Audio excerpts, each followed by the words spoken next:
ladies and gentlemen, this morning, sitting in for the Brad this week, it has been my dear friend, comedian, the one and only mentee.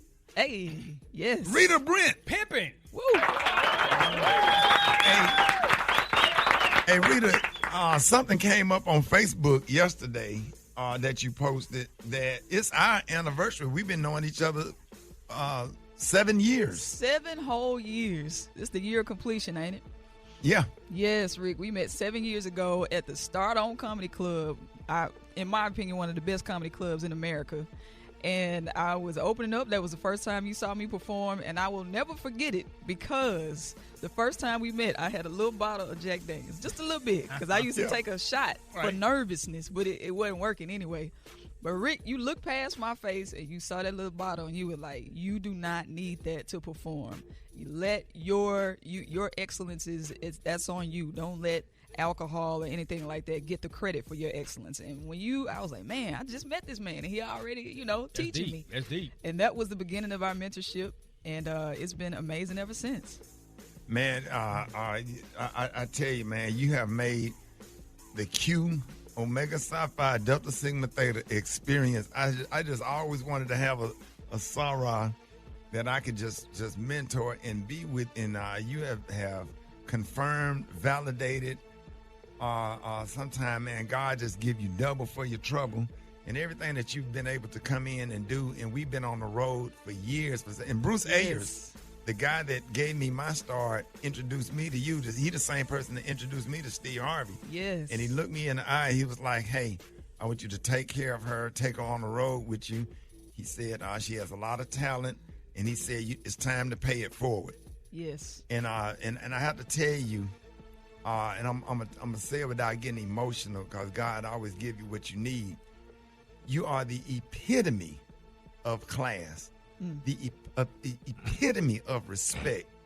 Even regardless of how good you know me, you never become too comfortable and too familiar. Never had to correct. And when I talked to you about having that, taking you a shot before you go on stage, that was the only thing I ever had to say to you in these past 7 years. Your professionalism, and then you went on to open up a Cedric the Entertainer, traveled all over the country with him, and I'm just excited to have you in my life.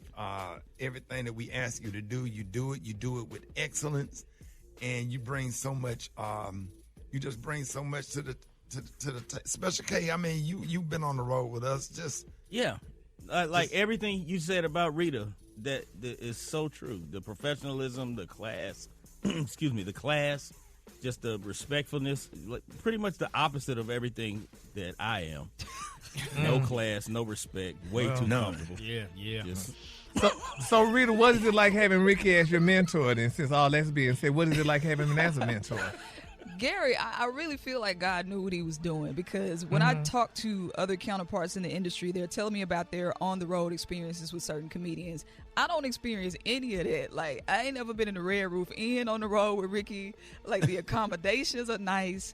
It's like, you always had that friend who texts you to make sure you got home. That's what it's like being on the road with Rickey. Like, he's caring, and he also teaches me about the business as well. He sits on the side and watches my set, gives me feedback, and I've just learned so much from him. Even lately, just the resilience.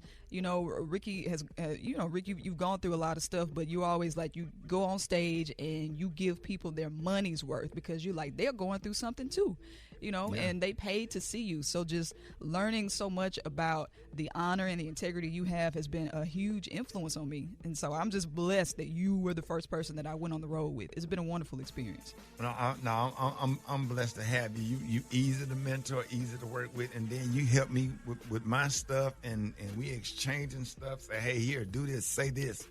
Like, you give me a lot of stuff to say. Like right after you did that joke, you could have added this. I'm like, oh, man, okay, I'll make sure I do it tomorrow night. Yes. Or having that same background, you're a church musician, I'm a church musician. So there's just a special kind of connectivity there. There's a special connection there.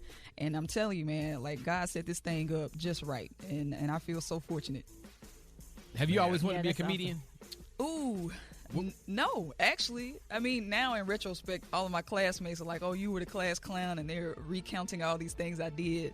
But I thought I was going to be like playing drums for Prince, because I've been playing drums since I was 8 years old. My mama put me on the drum set at a young age. She's a musician as well. So I thought music would be my claim to fame. So it's cool that now I'm doing comedy and music. Love it. Yeah. And really, you got this song called Rock Me Like a Pothole. What about that song all about? Well, shout out to my hometown, Jackson, Mississippi. And this is not a dig on Jackson because everywhere I go in the world, they have potholes, okay? They do.